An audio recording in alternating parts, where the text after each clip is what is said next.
Hey my loves இன்னைக்கு நம்ம பார்க்க போகிற படம் என்னன்னா 2023 வெளியான ரஜினி அப்படின்ற மலையாள படத்தை பற்றி தான் கைஸ் பார்க்க போகிறோம். இந்த படம் ஒரு தரமான கிரைம் த்ரில்லர். இந்த படத்தை ஒரு மலையாள படம்னே நம்மளால் சொல்ல முடியாது. ஏன்னா கம்ப்ளீட்டாக இந்த படத்தை சென்னையில் தான் எடுத்திருக்காங்க. 95% தமிழில் தான் பேசுகிறாங்க, ஒரு 5% தான் மலையாளத்தில் பேசுகிறாங்க.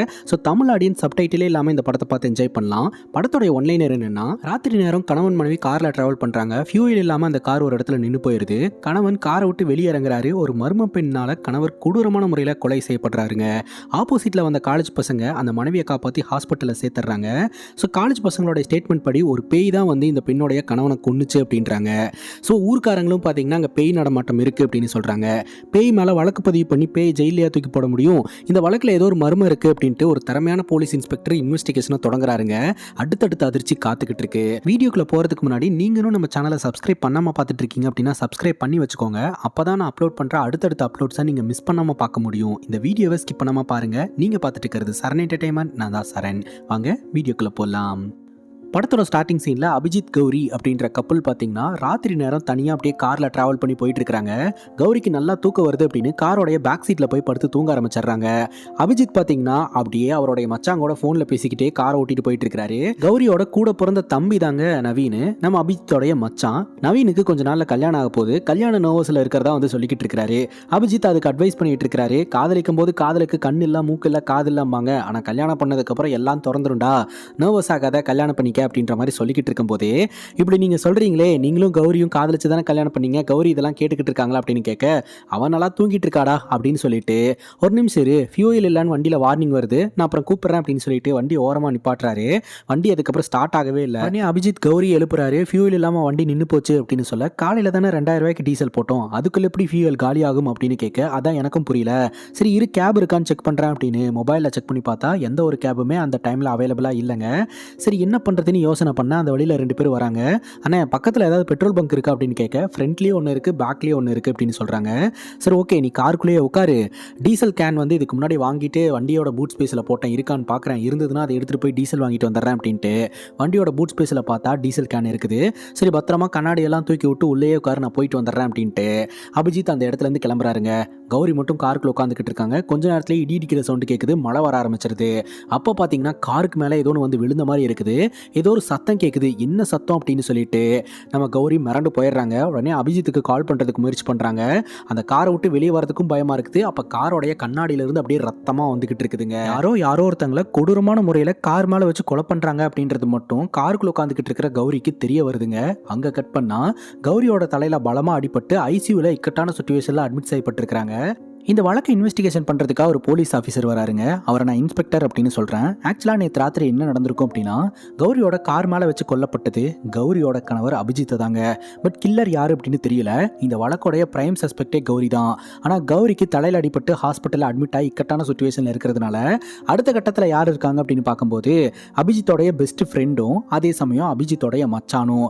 அபிஜித்தோடைய பெஸ்ட் ஃப்ரெண்டு கிட்ட அபிஜித்தை பற்றி கேட்கும்போது அபிஜித்துக்கும் அபிஜித்தோட மனைவிக்கும் எந்த பிரச்சனையும் கிடையாதுங்க. 2 பேரும் ஹாப்பியாக தான் இருந்தாங்க. ஈவன் சென்னைக்கு வந்துட்டு ரொம்ப சந்தோஷமாக தான் இருந்தாங்க. கிளம்பி போகும்போதும் ஹாப்பியாக தான் கிளம்பி போனாங்க. அவங்களுக்குள்ள எதுவும் பிரச்சனை இருக்கிற மாதிரி எனக்கு தெரியல. ஆனால் அபிஜித் இடையில ஒரு நாள் என்னை யாரோ ஒருத்தங்க ஃபாலோ பண்ணுற மாதிரி இருக்குது அப்படின்னு என்கிட்ட சொன்னான். ரொம்ப ஓவர் திங்க் பண்ணுறான் அப்படின்ட்டு நான் கேஷுவலாக விட்டுட்டேன். பட் இந்த மாதிரி இப்போ நடந்திருக்கு அப்படின்னு அபிஜித்தோடைய ஃப்ரெண்டு சொல்கிறாருங்க. இப்போ அபிஜித்தோடைய மச்சாங்காரன் நவீன் பார்த்தீங்கன்னா தான் கட்டிக்க போகிற பொண்ணான சில்பாக்கு ஃபோனை போட்டு, இந்த மாதிரி அபிஜித்துக்கு எதிரிங்க யாருமே கிடையாது, அப்படி இருக்கும்போது யார் இதை பண்ணியிருப்பா அப்படின்னு யோசனை பண்ணிக்கிட்டு இருக்கிறாரு. அங்க கட் பண்ணா கௌரியை கொண்டாந்து ஹாஸ்பிட்டலில் சேர்த்தது காலேஜ் பசங்கங்க. அவங்களையும் போக விடாம ஹாஸ்பிட்டலில் வச்சிருக்காங்க. அவங்க கிட்ட என்ன நடந்தது அப்படின்றத டீட்டெயிலாக சொல்லுங்க அப்படிங்கும்போது இந்த காலேஜ் பசங்க ஜாலியாக ராத்திரி நேரம் ஊரை சுற்றிக்கிட்டு இருந்திருக்கானுங்க. அப்போ பார்த்தீங்கன்னா ஆப்போசிட் ரோட்டில் ஒரு கார் நின்றுட்டு இருந்திருக்கு. அந்த காருக்கு மேலே ஒரு லேடி ஒரு ஆணை கொடூரமான முறையில் கொலை பண்ணுறதே இவனுங்க பார்த்துருக்கானுங்க. அந்த லேடியோட முகம் தெரியல, வெறும் ஷேடோ மட்டும் தெரிஞ்சிருக்கு. பார்க்க அப்படியே ராட்சசி மாதிரி தெரிஞ்சிருக்கு. அப்போ காருக்குள்ள ஒரு பெண் உட்காந்துக்கிட்டு இருக்காங்க அப்படின்றது தெரிய வருது. இவனுங்க தான் சத்தம் போட்டிருக்கானுங்க, ஆப்போசிட்ல வந்துருங்க, நாங்க உங்களை காப்பாத்துறோம் அப்படின்னு சொல்லிட்டு. உடனே கௌரி இந்த பசங்களை பார்த்து காரை ஓபன் பண்ணிட்டு வெளியே ஓடி வந்திருக்காங்க. வண்டியில உட்கார வச்சு கூட்டிட்டு போகும்போது தான் கௌரி திரும்பி பார்த்திருக்காங்க. ஸோ கார் மேல கிடக்கிற ஆண் வந்து தன்னுடைய கணவர் அப்படின்னு தெரிஞ்ச உடனே கௌரி அந்த வண்டியிலிருந்து அப்படியே கீழே விழுந்திருக்காங்க. அப்படிதான் கௌரிக்கு தலையில் அடிபட்டு இந்த பசங்க ஹாஸ்பிட்டல் வந்து சேர்த்திருக்காங்க. உண்மையிலேயே நாங்கள் ஹெல்ப் பண்ணணும் தான் சார் நினைச்சோம், எங்களுக்கும் இந்த விபத்துக்கும் எந்த சம்மந்தம் கிடையாது, எங்களை விட்டுருங்க சார் அப்படின்ற மாதிரி சொல்ல, சரி கொலை பண்ண அந்த லேடியை நீங்க பாத்தீங்களா, அவங்க பார்க்க பார்க்க எப்படி இருந்தாங்க அப்படின்னு கேட்கும்போது, சார் ராட்சசி மாதிரி இருந்தாங்க, நாங்கள் முகத்தை பார்க்கல, நிழலை மட்டும்தான் பார்த்தோம், அது உண்மையிலேயே மனுஷே கிடையாது, பேய் அப்படின்ற மாதிரி இவனுங்க சொல்கிறானுங்க. நவீன் தன்னுடைய அக்காவோட நிலைமையை நினச்சி ரொம்ப கவலைப்படுறாருங்க. அதே சமயம் அக்காவும் மாமாவும் சந்தோஷமாக இருந்த தருணங்கள் எல்லாத்தையுமே அவர் நினச்சி பார்த்து ரொம்ப ஃபீல் பண்ணிக்கிட்டு இருக்கிறாரு. ஆனால் இதுக்கு பின்னாடி இருக்கக்கூடிய மர்மம் என்ன அப்படின்றத கண்டுபிடிச்சே ஆகணும். அபிஜித்தை கொன்ன கொலையாளி யார் அப்படின்றத கண்டுபிடிக்கணும் அப்படின்றது நவீனோட மைண்டில் அப்படியே ஓடிக்கிட்டே இருக்கு. அங்கே கட் பண்ணால் ஒரு போலீஸ் ஆஃபீஸர் மஃப்டியில் சம்பவம் நடந்த இடத்துக்கு பக்கத்தில் இருக்கக்கூடிய கிராமத்துக்கு போறாருங்க. டீ கடையில் உட்கார்றாரு. இந்த கிராமத்தில் இருக்கிறவங்க இந்த இன்சிடென்ட்டை பற்றி என்ன நினைக்கிறாங்க, என்ன பேசிக்கிறாங்க அப்படின்னு தெரிஞ்சுக்கிறதுக்காக தான் வந்திருக்கிறாரு. அப்போ டீ கடையில் உட்காந்துக்கிட்டு இருக்கிற ஒரு நபர் நியூஸ் பேப்பரில் இந்த நியூஸை படிச்சுட்டு இதை கண்டிப்பாக பேய் தான் பண்ணியிருக்கோம் அப்படின்னு சொல்கிறாரு. எப்படிப்பா சொல்கிற அப்படின்னு கேட்க, நார்மலாகவே அந்த வழியில் போகிறவங்க வரவங்கெல்லாம் பேய் நடமாட்டம் இருக்கிறதா சொல்லி நான் கேள்விப்பட்டிருக்கேன். கண்டிப்பாக அங்கே இருக்கக்கூடிய அந்த பெண் பேய் தான் காவு வாங்கியிருக்கோம் அப்படின்ற மாதிரி ஆணித்தனமாக சொல்லிக்கிட்டு இருக்கிறாருங்க. இதை இந்த போலீஸ் ஆஃபீஸர் கேதர் பண்ணிக்கிறாரு. அபிஜித்தை போஸ்ட்மார்ட்டம் பண்ண டாக்டர் இன்ஸ்பெக்டர் கிட்ட என்ன சொல்றாரு அப்படின்னா, அபிஜித்தை கத்தியால குத்தி தான் கொலை பண்ணியிருக்காங்க. அந்த கத்தியோட sharpness, height, with, technical details எல்லாத்தையுமே சொல்லிட்டு, புரியாத விஷயம் என்ன அப்படின்னா, ஒரு 80-85 கிலோ வெயிட் இருக்கக்கூடிய ஒரு ஆணை ஒரு பெண் எப்படி கார் மேலே தூக்கி போட்டு கொல்ல முடியும்? கில்லர் லேடி தான் அப்படின்னு பார்த்தவங்க எல்லோரும் சொல்றாங்க. ஸோ அந்த லேடிக்கு கண்டிப்பாக ஒரு அசாத்தியமான சக்தி இருக்குது அப்படின்ற மாதிரி டாக்டர் சொல்றாருங்க. சுற்றி இருக்கிற எல்லோருமே இந்த கொலையை பேய் தான் பண்ணுச்சு அப்படின்ற மாதிரி பேசுகிறாங்க. பட் போலீஸ் ஆஃபீஸராக பேய் தான் கொலை பண்ணுச்சு அப்படின்னு கேஸெல்லாம் க்ளோஸ் பண்ணிட முடியாது இல்லையா? ப்ராப்பராக இன்வெஸ்டிகேஷன் பண்ணணும். அந்த வகையில் மஃப்டியில் பார்த்தீங்கன்னா ஒரு போலீஸ் ஆஃபீஸர் போய் ஏரியாவில் விசாரணை பண்ணிட்டு வந்தார் இல்லையா? அவர் கண்டுபிடிச்ச ஃபைண்டிங்ஸ் எல்லாத்தையுமே சொல்ல ஆரம்பிக்கிறாருங்க. ஆக்சுவலாக ஏரியாவில் போய் விசாரணை பண்ணும்போது எல்லாருமே அதை பேய் தான் பண்ணுச்சு அப்படின்ற மாதிரி தான் சார் பேசுகிறாரு. அதை தாண்டி அபிஜித்தோடைய ஆஃபீஸ், அபிஜித்தோடைய சுற்று வட்டாரங்கள்லாம் நான் விசாரித்ததில் அபிஜித் நல்ல மனுஷன் அப்படின்ற மாதிரி தான் சொல்கிறாங்க. அது மட்டும் இல்லாமல் அபிஜித் கௌரி ரொம்ப சந்தோஷமாக தான் இருந்திருக்காங்க. அவங்க 2 பேருக்கு இடையிலையும் எந்த பிரச்சனையும் இல்லை அப்படின்றது தெரிய வருது அப்படின்னு சொல்ல, அப்போ இந்த வழக்கில் ஏதோ ஒரு மர்மம் ஒளிஞ்சுக்கிட்டு இருக்கு, அதை கண்டுபிடிச்சே தீரணும் அப்படின்னு இன்ஸ்பெக்டர் சொல்றாருங்க. அபிஜித்தோட பெஸ்ட் ஃப்ரெண்டையும் கௌரியோட தம்பியும் ஸ்டேஷனுக்கு வர சொல்லி, நான் கேட்குற கேள்வி கண்டிப்பாக உங்களை காயப்படுத்தலாம், இருந்தாலும் நான் கேட்டுதான் ஆகணும். இறந்து போன அபிஜித்துக்கு ஏதாவது பொண்ணுங்க கூட பழக்கம் இருந்ததா, அஃபேர் இருந்ததா அப்படின்னு கேட்கும்போது 2 பேருமே நோ சொல்றாங்க. அந்த மாதிரி ஆளெல்லாம் கிடையாது சார் அப்படின்ட்டு. ஆனால் சாவறதுக்கு முன்னாடி யாரோ ஒருத்தங்க என்னை ஃபாலோ பண்ணுறாங்க அப்படின்ற மாதிரி அவன் சொன்னான். பட் நான் அது ஓவர் திங்க் பண்ணிக்கிறான்னு தான் நினச்சேன் அப்படின்ற மாதிரி சொல்ல, சரி ஏதாவது இன்ஃபர்மேஷனாக வர சொல்கிறேன், நீங்கள் கிளம்புங்க அப்படின்னு சொல்ல, இவங்க 2 பேரும் யார் இதை பண்ணியிருப்பாங்க அப்படின்னு ஒரு டீ கடையில் உட்காந்து டிஸ்கஸ் பண்ணிட்டு இருக்காங்க.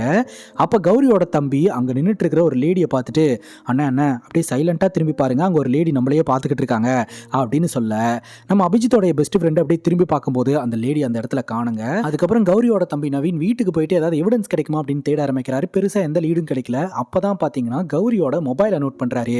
மொபைலில் கார்டு ஸ்வைப் பண்ணதற்கான மெசேஜ் வந்திருக்கு. உடனே நம்ம நவீன் அவரோட ஃப்ரெண்டுக்கு ஃபோனை போட்டு, என்னுடைய அக்கா உன்னுடைய பேங்க்கில் தான் அக்கௌண்ட் வச்சிருக்கா, ஸோ எனக்கு ஒரு உதவி பண்ணணும், கடைசியாக இந்த கிரெடிட் கார்டை எங்கே ஸ்வைப் பண்ணியிருக்கா அந்த அட்ரஸ் டீட்டெயில் மட்டும் எனக்கு வேணும் அப்படின்னு சொல்லி கேட்க, நான் எடுத்து தரேன் அப்படின்ற மாதிரி நவீனோட ஃப்ரெண்டு சொல்கிறாருங்க. அப்போது இந்த அப்பார்ட்மெண்ட்டோடைய செக்யூரிட்டி, நீங்கள் பைக்கை மாற்றி பார்க் பண்ணியிருக்கீங்க சார், கொஞ்சம் பைக்கை மாற்றி நிப்பாட்டுறீங்களா அப்படின்னு சொல்ல, வரேன் அப்படின்னு சொல்லிட்டு நவீன் என்ன பண்ணுறாருன்னா வெளியே அந்த பைக் எடுத்துகிட்டு வெளியே போயிடுறாருங்க. ஸோ ரோடெல்லாம் சுற்றிக்கிட்டு இருக்கிறாரு. ரோட்டில் நிற்கக்கூடிய பொண்ணுங்களை எல்லாம் அப்படியே பார்த்துக்கிட்டே போயிட்டு இருக்கிறாரு. இவங்க இந்த இன்ஸ்டன்ட்டை பண்ணியிருப்பாங்களா, இவங்க இதை பண்ணியிருப்பாங்களா அப்படின்ற சந்தேக பார்வையோடையே. அதுக்கப்புறம் ஃப்ரெண்டு கிட்ட இருந்து மெசேஜ் வருது, கடைசியாக நம்ம கௌரியோட கிரெடிட் கார்டு ஒரு பெட்ரோல் பங்க்கில் தான் ஸ்வைப் ஆயிருக்கு அப்படின்ட்டு. ஸோ கௌரியோட கிரெடிட் கார்டை நம்ம அபிஜித் தான் எடுத்துகிட்டு போயிட்டு ஸ்வைப் பண்ணி டீசல் வாங்கியிருக்கிறாரு. ஸோ அப்போ அந்த பெட்ரோல் பங்கோடைய சிசிடிவி கேமராவில் இது ரெக்கார்ட் ஆயிருக்கும், ஏதாவது மிஸ்ட்ரியாக இருக்கான்னு பார்க்கலாம் அப்படின்ட்டு அந்த சிசிடிவி கேமராவை செக் பண்ணி பார்க்கும்போது தான் தெரிய வருது, நம்ம அபிஜித் ஒரு ஆட்டோவில் தாங்க இங்கே டீசல் வாங்கியிருக்கிறாரு. அப்போ ஆட்டோக்குள்ளே ஒரு பெண் உட்காந்துக்கிட்டு இருக்கிறது தெளிவாக தெரியுதுங்க. அந்த ஃபுட்டேஜ் வாங்கிட்டு நவீன் வீட்டுக்கு போயிடுறாரு. நைட் அவருக்கு தூக்கமே வர மாட்டேங்குது. ஏதோ ஒரு மிஸ்ட்ரி பெண் பார்த்தீங்கன்னா இவர் அட்டாக் பண்ணுறதுக்கு வர மாதிரியே கனவு வந்துக்கிட்டு இருக்கு. அடுத்த நாள் காலையில் முதல் வேலையாக பார்த்தீங்கன்னா இந்த ஃபுட்டேஜை தூக்கிட்டு ஸ்டேஷனுக்கு போகிறாரு. ஸ்டேஷனில் இருக்கக்கூடிய இன்ஸ்பெக்டர் கிட்ட, சார் இந்த ஃபுட்டேஜ் ஒரு நிமிஷம் பாருங்களேன், அபிஜித்தை ஒரு ஆட்டோ டிரைவர் தான் டீசல் வாங்குறதுக்காக கூப்பிட்டு போயிருந்திருக்காரு. அந்த ஆட்டோக்குள்ளே ஒரு பெண் உட்காந்துக்கிட்டு இருக்கிறதும் தெளிவாக தெரியுது. பட் அந்த பெண்ணோடைய முகம் தெரியல. ஸோ அந்த ஆட்டோ டிரைவரை விசாரிச்சோம்னா பல உண்மைகள் வெளியே வரும் சார் அப்படின்னு சொல்ல, இப்படி ஒரு ஃபைண்டிங்ஸை கண்டுபிடிச்சிருக்க, உடனே என்கிட்ட இன்ஃபார்ம் பண்ணியிருக்கலாம்ல, ஏன் இவ்வளோ டிலே அப்படின்ட்டு. உடனே அவங்க கண்ட்ரோல் ரூமில் வச்சு செக் பண்ணும்போது, இப்போ தான் சார் அந்த ஆட்டோ டிரைவரை விசாரணை பண்ணிட்டு அனுப்பிச்சுடுறோம் அப்படின்னு சொல்ல, அவனும் இந்த வழக்கோடைய பிரைம் சஸ்பெக்ட் தான், எங்கேயும் தப்பிக்க விட்டுறாதீங்க அப்படின்னு சொல்லிட்டு இந்த ஆட்டோ டிரைவர் ஒரு பக்கம் போலீஸ்காரங்க தேடிக்கிட்டு இருக்காங்க. ஃபைனலி இந்த ஆட்டோ டிரைவர் பார்த்தீங்கன்னா ஒயின் ஷாப்பில் குழுன்னு பீர் வாங்கிட்டு வெளியே வரும்போது அபிஜித்தோட ஃபோட்டோவை காமிச்சது யாருன்னு தெரியுதா அப்படின்னு கேட்க, தினமே என்னோட ஆட்டோவில் 100 பேர் ட்ராவல் பண்ணுறாங்க, அவங்களெல்லாம் ஞாபகம் வச்சுக்க முடியுமா சார், எனக்கு தெரியல அப்படின்னு சொல்ல, கொஞ்சம் இன்ஸ்பெக்டர் மிரட்டி விசாரணை பண்ணும்போது ஞாபகம் வந்துருச்சு சார், டீசல் வேணும் அப்படின்னு அப்படின்னு கேனை தூக்கிட்டு வந்தார். 200 ரூபாய் ஆகும் அப்படின்னு சொல்லி நான் தான் சார் பெட்ரோல் பங்க் கூப்பிட்டு போனேன் அப்படிங்கும்போது, அப்படியா இந்த ஆட்டோவில் பக்கத்தில் உட்காந்துக்கிட்டு இருக்கிற பெண் யார் அப்படின்னு கேட்க, அது அவரோட பொண்டாட்டி அப்படின்னு சொல்ல, அது எப்படி சொல்கிற அப்படின்னு கேட்க, எல்லாம் ஒரு வைப்பில் தான் சார் சொல்கிறேன் அப்படின்னு சொல்ல, உடனே இன்ஸ்பெக்டர் மிரட்ட ஆரம்பிக்கிறாரு. இந்த ஆட்டோ டிரைவருக்கு ஃபோன் வருது. இவருடைய பொண்டாட்டி வச்சிடலாமா அழிச்சிடலாமா அப்படின்னு கேட்க, யாரை வைக்கிறத பற்றியும் அழிக்கிறத பற்றியும் பேசுகிறீங்க அப்படின்னு சொல்லி கேட்க, சார் நீங்கள் நினைக்கிற மாதிரிலாம் இல்லை, எனக்கு 3 பிள்ளைங்க, 4ஆவது என் பொண்டாட்டி ப்ரெக்னெண்ட்டாக இருக்கா, அபார்ஷன் பண்ணுறதை பற்றி தான் சார் பேசிக்கிட்டு இருக்கோம் அப்படின்னு சொல்ல, சரி உன் பொண்டாட்டியும் ஸ்டேஷனுக்கு கூப்பிட்டு வந்து விசாரணை பண்ணால் உண்மையெல்லாம் வெளியே வந்துடும்ல அப்படிங்கும்போது, அப்படிலாம் பண்ணிடாதீங்க சார், நான் உண்மையை சொல்லிடுறேன், அவள் ஒரு ராட்சசி சார், அவனால தான் எல்லாமே அப்படின்னு சொல்லிட்டு கதையை சொல்ல ஆரம்பிக்கிறாரு. நியூ இயர் அன்னைக்கு தாங்க முறையாக இந்த ஆட்டோ டிரைவர் அந்த ஒரு பெண்ணை பார்த்துருந்துருக்கிறாரு. ஆக்சுவலாக அந்த பெண்ணுக்குன்னு இண்டிவிஜுவலான ஒரு பேரெல்லாம் கிடையாது. ஒவ்வொரு நாள் மீட் பண்ணும்போதும் ஒவ்வொரு பேரை வந்து அந்த பெண் சொல்ல ஆரம்பிச்சிருந்திருக்கிறா.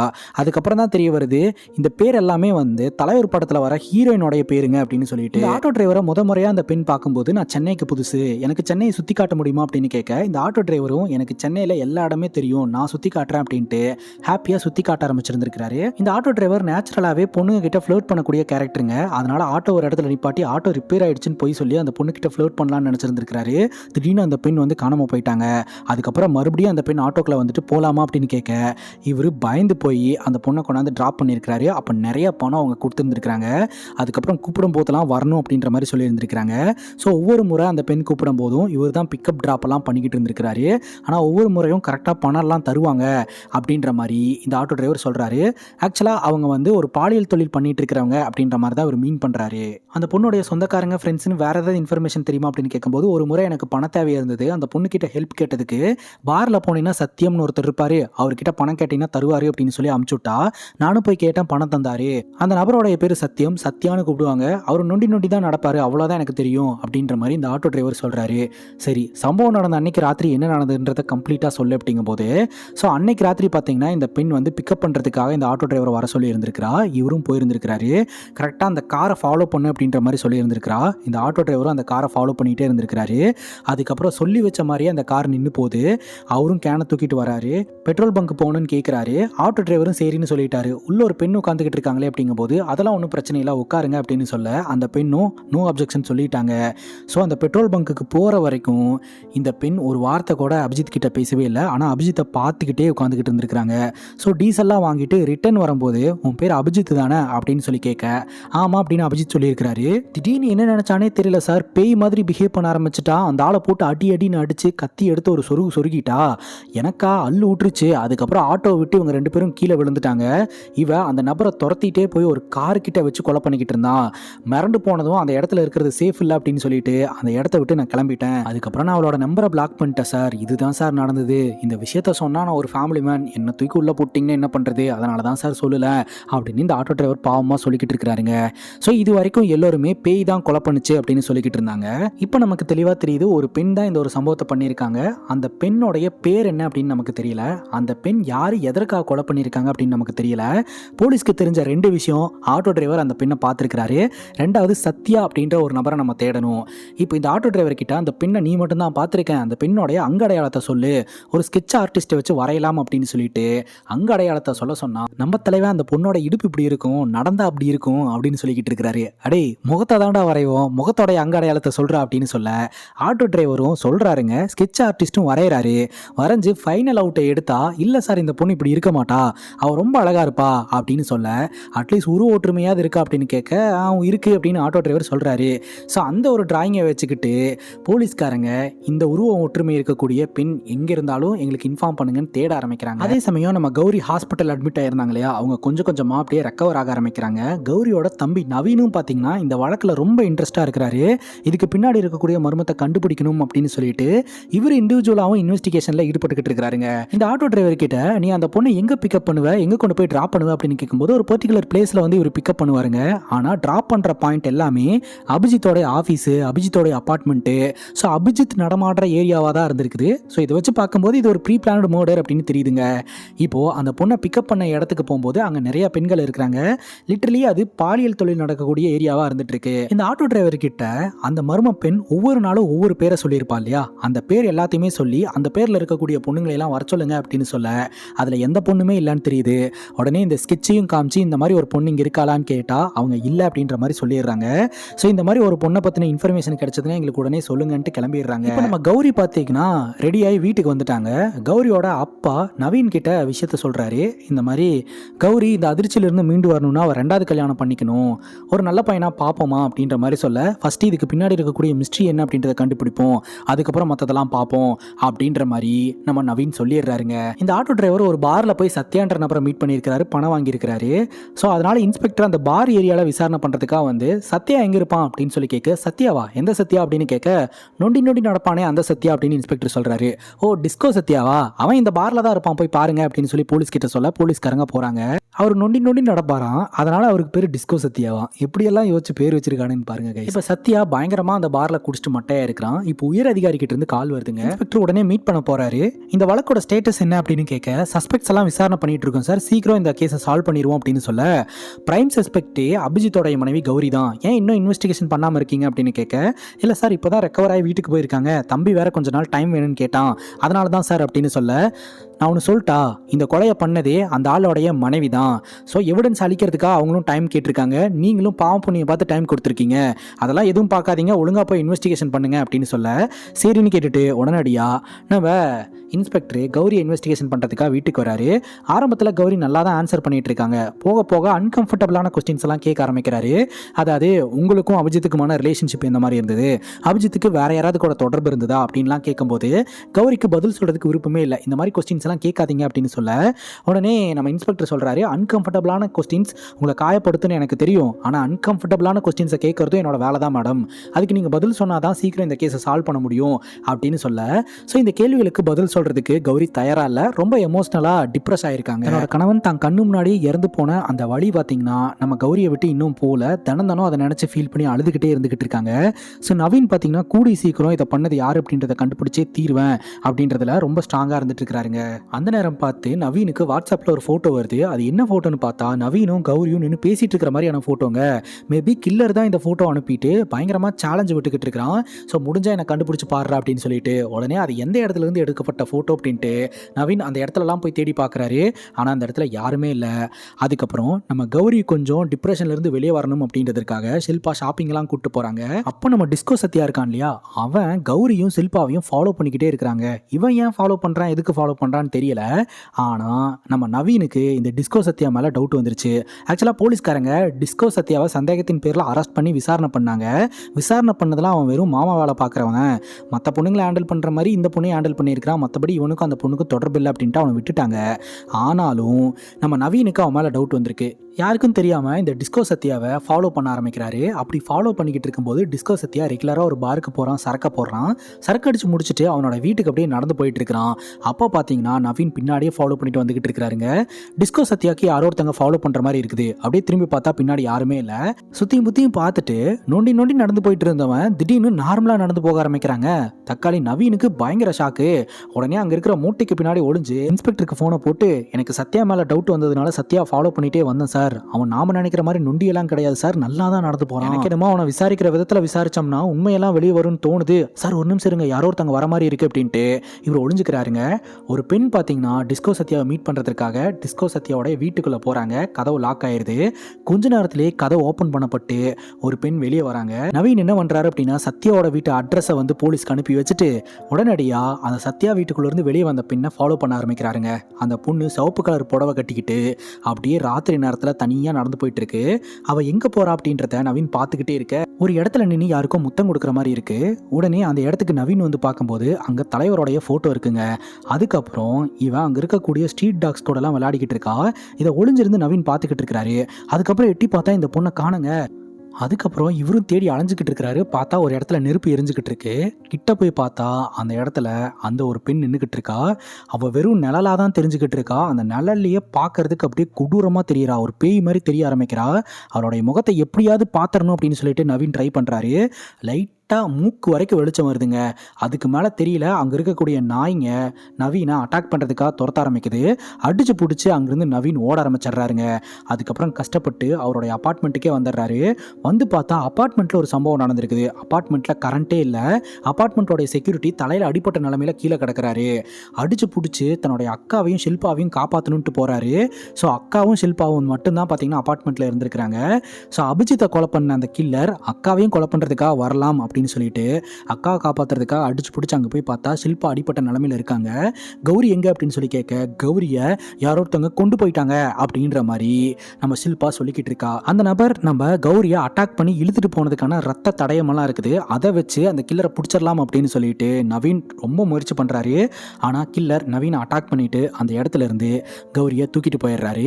அதுக்கப்புறம் போலீஸ்காரங்க வராங்க, இன்வெஸ்டிகேஷன் நடத்துகிறாங்க. அப்போ தான் செக்யூரிட்டி சொல்கிறாரு, ரொம்ப இருட்டாக இருந்தது அப்படின்னு லைட் ஆன் பண்ணி பார்த்தா இந்த இடத்துல செக்யூரிட்டி இந்த மாதிரி அடிபட்டு கிடந்தாரு. ஸோ மேலே ஷில்பா மற்றும் கௌரி அட்டாக் பண்ணப்பட்டிருக்காங்க. கௌரியை ஒரு வண்டியில் கடத்திட்டு போயிட்டாங்க. ஸோ அந்த வண்டி வந்து எங்கே போச்சு, யார் கடத்தினாங்க அப்படின்றது தெரியல அப்படின்ற மாதிரி செக்யூரிட்டி அவரோட ஸ்டேட்மெண்ட்டை கொடுக்குறாருங்க. இப்போ போலீஸ்காரங்க ரோட்டில் இருக்கக்கூடிய சிசிடிவி கேமராலாம் செக் பண்ணிக்கிட்டு இருக்காங்க. அண்டு நம்ம கௌரியோட ஃபோட்டோவும் அதே சமயம் சிசிடிவி கேமராவில் கிடச்ச அந்த பெண்ணோடைய ஃபோட்டோவையும் எல்லா இடத்துலையுமே சர்க்குலேட் பண்ணுறாங்க. இந்த மாதிரி 2 பேர் வந்து பார்த்தீங்கன்னா உடனே இன்ஃபார்ம் பண்ணுங்கள், அண்ட் அந்த லேடி வந்து ஹைலி டேஞ்சரஸ் அப்படின்ற மாதிரி எல்லாம் இன்ஃபார்ம் பண்ணுறாங்க. சிசிடிவி கேமராவில் கிடச்ச அந்த பொண்ணுடைய ஃபோட்டோ வச்சு போலீஸ்காரங்க இன்வெஸ்டிகேஷன் பண்ணுறாங்க. அப்போ தான் வந்து அந்த பொண்ணுடைய ஃபோட்டோ பார்த்துட்டு சில பேர் என்ன சொல்கிறாங்கன்னா, அந்த பொண்ணுடைய பேர் மலர், அவள் பாலியல் தொழிலில் ஈடுபடுறவ. இன்னும் பர்டிகுலராக சொல்லணும்னா இந்த டிஸ்கோ சத்யாவுக்கு ரொம்ப வேண்டப்பட்ட ஒரு பெண், அவள் தான் எல்லான்னு கூட சொல்லலாம் அப்படின்ற மாதிரி சொல்ல, சரி அவளை எங்கே பார்க்கலாம், எப்படி பிடிக்க முடியும் அப்படிங்கும் போது கஸ்டமர் மாதிரியே புக் பண்ணோம்னா கண்டிப்பாக மலர் வருவா, அதை வச்சு அவளை பிடிச்சிடலாம் அப்படின்றது போலீஸோடைய பிளானாக இருக்குது. ஸோ நினச்ச மாதிரியே பார்த்தீங்கன்னா மலரை புக் பண்ணுறதுக்கான எல்லா ஏற்பாடும் பண்ணுறாங்க. ஸோ மலரும் பார்த்தீங்கன்னா சொன்ன மாதிரியே அந்த ஒரு ரூமுக்கு வராங்க. உள்ளே வந்த உடனே பார்த்தீங்கன்னா உள்ளே நம்ம இன்ஸ்பெக்டர் தான் உட்காந்துக்கிட்டு இருக்கிறாரு. ரொம்ப லேட் ஆகிடுச்சா சார், நம்ம ஆரம்பிக்கலாமா அப்படின்னு சொல்லிட்டு ஆரம்பித்த உடனே பார்த்தீங்கன்னா இன்ஸ்பெக்டர் அரெஸ்ட் பண்ணுறாரு தக்காளி. அப்போ இந்த மலர் பார்த்தீங்கன்னா கத்தியை வச்சு இன்ஸ்பெக்டர் அட்டாக் பண்ணிவிட்டு அந்த இடத்துலேருந்து தப்பிச்சு ஓடுறா. வெளியே போலீஸ்காரங்க எல்லாருமே மஃப்டியில் இருக்காங்க. பட்டுன்னு மலர் அரெஸ்ட் பண்ணி ஸ்டேஷனுக்கு தூக்கிட்டு போயிடுறாங்க. இன்ஸ்பெக்டருக்கு ஒரு பக்கம் கத்தி குத்து விழுந்து அவருக்கு ட்ரீட்மெண்ட் எல்லாம் நடக்குது. அதே சமயம் ஷில்பாக்கு தலையில் அடிபட்டு ஹாஸ்பிட்டலில் ட்ரீட்மெண்ட் நடந்துகிட்டு இருக்கு. ட்விஸ்ட் என்னன்னா, கௌரியை எங்கே வச்சிருக்கான் இந்த கில்லர், எங்கே கடத்திட்டு போனானே யாருக்கும் தெரியல. இப்போதைக்கு மலரை மட்டும் அரெஸ்ட் பண்ணியிருக்காங்க. மலர் தான் கில்லர் அப்படின்னு எல்லோருமே நினைக்கிறாங்க. அப்போ நம்ம நவீனை ஸ்டேஷனுக்கு வர சொல்லி, இந்த பெண் தானே நீ ராத்திரி பார்த்த பெண் அப்படின்னு சொல்ல, இல்லை சார் அப்படின்ற மாதிரி நவீன் சொல்கிறாரு. நீ ஏதோ கன்ஃபியூஷனில் சொல்லிட்டு இருக்கேன், இந்த பெண் தான், இவ தான் கில்லர், எல்லாத்துக்கும் காரணம் இவ தான், இவளை அடித்து விசாரணை பண்ணோம்னா உங்கள் அக்கா கௌரியை எங்கே வச்சிருக்கா அப்படின்றத சொல்லிடுவா. அதே சமயம் அபிஜித்தை எதுக்காக கொன்ன அப்படின்றதையும் சொல்லிடுவா அப்படின்னு போலீஸ்காரங்க சொல்கிறாங்க. நான் சொல்கிறத கேளுங்க சார், அவள் பார்க்குறதுக்கே ரொம்ப கொடூரமாக இருந்தா, இவன் அந்த மாதிரிலாம் கிடையாது அப்படின்ற மாதிரி சொல்ல இன்ஸ்பெக்டர் நம்புறதுக்கு தயாராக இல்லை. அந்த நேரம் பார்த்து இன்ஸ்பெக்டருக்கு ஒரு ஃபோன் கால் வருது. ஒரு டாக்டர் தான் பேசுகிறாங்க. அதாவது படத்தோட ஸ்டார்டிங் சீன்லேயே வந்து இந்த டயக்ராமை வச்சு லுக் அவுட் நோட்டீஸ் ஒன்று அமைச்சிருப்பாங்க. ஸோ அதை பார்த்துட்டு தான் இந்த டாக்டர் கால் பண்ணுறாங்க. ஆக்சுவலாக நீங்கள் தேடிட்டு இருக்கிற பொண்ணோடைய பேர் ரஜினி அப்படின்ட்டு. ஆக்சுவலாக அவங்க ஆணாக இருந்து பெண்ணாக மாறின ஒரு ஆள் அப்படின்ட்டு. தக்காளி அங்கே தாங்க ஒரு ட்விஸ்ட்டை வைக்கிறாங்க. டிஸ்கோ சத்யா அப்படின்ற ஒரு நபரை பார்த்தோம் இல்லையா, அவர் தான் பார்த்தீங்கன்னா கில்லர், அதே சமயம் கௌரியை கடத்தினதும். ஸோ இந்த 2 சம்பவத்தையும் பெண்ணோட கெட்டப்பில் பண்ணியிருக்கிறாரு. ஸோ அவர் முழுசாக பெண்ணாக மாறின ஒரு ஆள். ஆனால் அவருடைய தேவைக்காக அப்பப்போ ஆணாக கெட்டப் போட்டு வெளியே சுற்றிக்கிறது அண்ட் பெண்ணாக ஒரு கேரக்டர்லையும் வாழ்றது அப்படின்ற மாதிரி தான் பண்ணிக்கிட்டு இருந்திருக்கிறாரு. ஆணோட கெட்டப்பில் சத்யா அப்படின்ற ஐடென்டிட்டிலையும் பெண்ணோட கெட்டப்பில் ரஜினி அப்படின்ற ஐடென்டிட்டிலையும் வாழ ஆரம்பிச்சிருந்திருக்கிறாருங்க. ஸோ இதை வந்து போலீஸ்காரங்க டாக்டர் மூலமாக கண்டுபிடிக்கிறாங்க. நவீன் பார்த்தீங்கன்னா இந்த சத்யாவோட வீட்டில் போயிட்டு டாக்குமெண்ட்ஸ் எல்லாம் எடுத்து பார்க்கும்போது மெடிக்கல் டாக்குமெண்ட்ஸு, சொந்த ஊர் எது அப்படின்ற டீட்டெயிலாம் கிடைக்குதுங்க. உடனடியாக நான் சொந்த ஊருக்கு போயிட்டு முழுசாக என்னன்னு தெரிஞ்சுட்டு வரேன் அப்படின்ட்டு நம்ம நவீன் சொந்த ஊரில் ஒரு தேட்டர் ஓனரை மீட் பண்ணுறதுக்காக போகிறாரு. இந்த தேட்டர் ஓனரோடைய பேரன் தாங்க சத்யா. சத்யாவோட தம்பி தான் ரஜினி. ஆக்சுவலாக அண்ணன் தம்பிங்க 2 பேர் தான். அம்மா அப்பா சின்ன வயசில் ஆக்சிடென்ட்டில் இறந்து போயிட்டாங்க. அண்ணன் சத்யா பார்த்தீங்கன்னா மெக்கானிக் ஷெட் வச்சு ரன் பண்ணிக்கிட்டு இருந்திருக்கிறாரு. இவங்க 2 பேருமே பார்த்தீங்கன்னா ரஜினியோட தீவிர ரசிகர்கள். படம் ரிலீஸ் ஆகிடுச்சு அப்படின்னா ஆளாக இவங்க தாங்க வந்து நிற்பாங்க. ஈவன் அந்த பெட்டியை எடுத்து கொண்டு போய் ஆப்ரேட்டர் ரூமில் வைக்கிற வரைக்கும் ரஜினி மேலே அவ்வளோ தீவிர ரசிகர்களாக இருந்திருக்கிறாங்க. கொஞ்ச நாள்லேயே பார்த்தீங்கன்னா ஊருக்குள்ளே ஒரு பொண்ணு வயசுக்கு வந்துட்டா அப்படின்னு சொல்லி சீர் நடந்துக்கிட்டு இருந்திருக்கு. அப்போ தான் பார்த்தீங்கன்னா ரஜினிக்கு அதே மாதிரியான ஃபீலிங் தோண ஆரம்பிச்சிருந்துருக்குது. ரஜினி கொஞ்சம் கொஞ்சமாக வளர வளர பின்னா உணர ஆரம்பிச்சிருந்திருக்கிறான். இந்த விஷயத்தை சத்யா கிட்ட சொல்லும்போது சத்யா ஆரம்பத்தில் அடிச்சிருக்கான், திட்டி இருக்கிறான். அதுக்கப்புறம் இந்த தாத்தா கிட்ட போய் சொல்லும்போது, அவன் எப்படி இருக்கானோ அப்படியே விட்டுடுறா, எதையும் மாற்றணும்னு நினைக்காத, இந்த உலகம் என்ன நினைக்குமோ நினச்சிட்டு போட்டோம் அப்படின்ற மாதிரி சொல்ல சத்யாவும் பார்த்தீங்கன்னா விட்டுட்டாரு. ஸோ அவனை பெண்ணாவே அவனுக்கான சீரெல்லாம் பண்ணி ரஜினியை ஒரு பெண்ணாவே வளர்க்க ஆரம்பிச்சிருந்துருக்கிறாங்க. ஊர் என்ன சொன்னாலும் சரி இவங்க பத்திரமா ரஜினியை பார்த்துக்கிட்டு இருந்திருக்கிறாங்க. எல்லாம் நல்லபடியாக தான் போயிட்டு இருந்திருக்குது. ஆனால் இவங்களோட வாழ்க்கையிலையும் விதி விளையாடுச்சு அப்படின்ற மாதிரி ஒரு சம்பவம் நடக்குதுங்க. ராத்திரி நேரம் ஒரு கார் பிரேக் டவுன் ஆகிடுச்சு. தம்பதிங்க தவிச்சுக்கிட்டு இருக்காங்க. என்னென்னு வந்து பாருப்பா அப்படின்ற மாதிரி சொல்ல, சரின்னு சொல்லிட்டு அண்ணன் சத்யா கிளம்பும் போது, அண்ணன் நானும் வரேன், தனியாக எதுக்கு போகிறேன் அப்படின்ட்டு நம்ம ரஜினியும் கிளம்பி வந்திருந்துருக்கிறா. இப்போ ப்ரெசண்ட்டில் பார்த்தீங்கன்னா நம்ம ரஜினி வந்து கௌரியை கடத்தி ஒரு இடத்துல அடைச்சி வச்சிருக்கா, என்னை பார்க்குறல்ல, முழுசாக பார்க்குறல்ல, ஞாபகம் இருக்கா அப்படின்ற மாதிரி நம்ம கௌரி கிட்ட கேட்டுக்கிட்டு இருக்கா. அங்கே கட் பண்ணால் என்ன நடந்தது அப்படின்றத காட்டுறாங்க. சத்யா பார்த்தீங்கன்னா இந்த மெக்கானிக் ஒர்க்கெல்லாம் பார்த்து முடிக்கும்போது காருக்குள்ள உட்காந்துக்கிட்டு இருக்கக்கூடிய கௌரி ரொம்ப அழகாக மேக்கப்லாம் போட்டிருக்காங்க அப்படின்னு சொல்லிட்டு ரஜினி அப்படியே பார்த்து ஆசைப்பட்டு பக்கத்தில் வந்து நீங்கள் ரொம்ப அழகாக இருக்கீங்க அப்படின்னு சொல்ல ஃபர்ஸ்ட் டைம் கௌரி ஒரு டிரான்ஸ்ஜெண்டரை பார்க்குறாங்க. பார்த்த உடனே பேனிக் ஆயிடுறாங்க. பேனிக் ஆன உடனே அப்படியே டோர் ஓப்பன் பண்ணிட்டு வெளியே வந்து கௌரி வந்து ரஜினியை தள்ளி விட்டுறாங்க. தள்ளி விட்டுட்டு தன்னோட புருஷன்கிட்ட போயிட்டு ஒரு ஆம்பளை வந்து பொம்பளை வேஷம் போட்டு வந்துட்டு என்கிட்ட வம்பிழுத்துக்கிட்டு இருக்கிறாங்க, எனக்கு பயமாக இருக்குது, அவங்க ஏதோ ஒன்று பண்ணிடுவாங்க அப்படின்ற மாதிரிலாம் பேச ஆரம்பித்ததும் அபிஜித்துக்கு ட்ரிகர் ஆகிடுச்சு. யார் நீ, எதுக்கு பொம்பளை வேஷம் போட்டு வந்து என் பொண்டாட்டிக்கிட்ட வம்பிழுத்துக்கிட்டு இருக்க அப்படின்ட்டு நம்ம ரஜினி கிட்ட இவரும் சண்டைக்கு போயிருந்திருக்கிறாரு. கரெக்டாக அந்த இடத்துக்கு வந்த சத்யா, அவள் என் தங்கச்சி, நீங்கள் நினைக்கிற மாதிரிலாம் கிடையாது, அவளை எதுவும் பண்ணாதீங்க அப்படின்னு சொல்லி கிட்ட போக அபிஜித்துக்கும் இந்த சத்யாவுக்கும் சண்டை வந்திருக்கு. அந்த சண்டையில் அபிஜித் பார்த்திங்கன்னா சத்யாவை தள்ளி விட சத்யா ரோட்டில் விழுந்திருக்கிறாரு. அந்த வழியாக வந்த லாரி வந்து சத்யா மேலே மோதி ஸ்பாட்லேயே சத்யா இறந்து போயிட்டாருங்க. இது போலீஸ் கேஸ் ஆகிருந்துருக்குது. ஆனால் அபிஜித் பார்த்திங்கன்னா அவர் மேலே நியாயம் இருக்கிற மாதிரி போலீஸ் கிட்ட சொல்ல போலீஸ் ஸ்டேஷனில் ரஜினி வந்து இல்லை, இவங்க தான் என்னோட அண்ணனை தள்ளி விட்டு கொன்னாங்க, ஆக்ஷன் எடுங்க அப்படின்னு சொன்னதுக்கு அபிஜித் பார்த்திங்கன்னா போலீஸ்க்கு பணம் கொடுத்துட்டாரு. போலீஸ்காரங்க என்ன பண்ணியிருக்காங்கன்னா பணத்தை வாங்கிட்டு ரஜினியை லாக்கப்பில் வச்சு பண்ணக்கூடாத விஷயத்தையெல்லாம் பண்ணியிருந்துருக்கிறாங்க. ரொம்பவே ரஜினி மன உளைச்சலுக்குள்ளாக இருந்திருக்கா. நினச்சி பாருங்க, அண்ணன் இறந்து போயிட்டா, லாக்கப்பில் வச்சு போலீஸ்காரங்க இந்த மாதிரி பண்ணியிருக்காங்க, தனக்கு ஒரு அநீதி இழைக்கப்பட்டிருக்கு. ஸோ தன்னோட அண்ணனோட டெட் பாடியை புதைச்சிட்டு அதுக்கப்புறம் இந்த ஊரில் இருக்கிறதே நல்லதில்லை அப்படின்னு சொல்லிட்டு இந்த ஊரை விட்டே வந்து ரஜினி கிளம்பி சென்னைக்கு போயிருந்துருக்கிறாங்க. அதுக்கப்புறம் கொஞ்ச நாளைக்கு அப்புறம் கம்ப்ளீட்டாக பின்னா மாதிரி இந்த ஊருக்குள்ளே என்ட்ரு ஆகிருந்துருக்கிறா. எல்லோருமே வாயை பொழந்து பார்த்துக்கிட்டு இருக்காங்க. நேராக இந்த தாத்தாவை மீட் பண்ணி, தாத்தா நான் உங்களை பார்த்தேன், அபிஜித்தையும் அபிஜித்தோடைய பொண்டாட்டி கௌரியும் பார்த்தேன், எந்த 2 பேருத்தினால எங்கள் அண்ணனை நான் இழந்தனோ அவங்க 2 பேரும் ரொம்ப சந்தோஷமாக இருக்காங்க, அவங்க சந்தோஷமாக இருக்கவே கூடாது, நான் ரிவெஞ்ச் எடுத்தே ஆவேன் அப்படின்னு சொல்லிட்டு தேவைக்கு ஏற்ற மாதிரி கெட்டப்பை சேஞ்ச் பண்ண ஆரம்பிச்சிருந்துருக்காங்க.